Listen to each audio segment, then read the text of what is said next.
तब्बल 8.25 लाख महिलांनी घेतल्याची माहिती ही आता मिळालेली आहे आणि तपासाअंती ही बाब स्पष्ट झाली आहे। त्यामुळे या महिलांना लाडकी बहीण योजनेत वार्षिक 18,000 रुपयांच्या ऐवजी 6,000 रुपयेच मिळण्याची शक्यता आहे।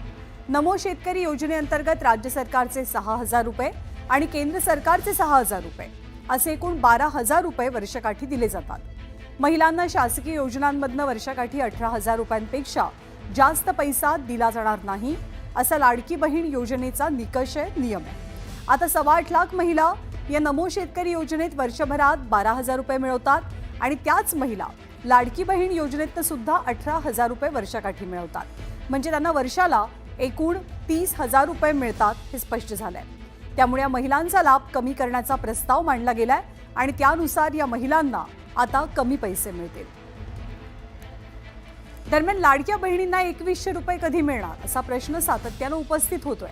त्याबद्दल बोलताना उपमुख्यमंत्री एकनाथ शिंदेंनी काय म्हटलं आपण पाहूया। कुठल्याही योजना बंद केलेल्या नाहीत। लाडकी बहीण योजना आता 1500 रुपये सुरू आहेत आणि अजितदादांनी सांगितलं राज्याची आर्थिक परिस्थिती सुधारल्यानंतर आम्ही 2100 रुपये वस्तुस्थिती आहे।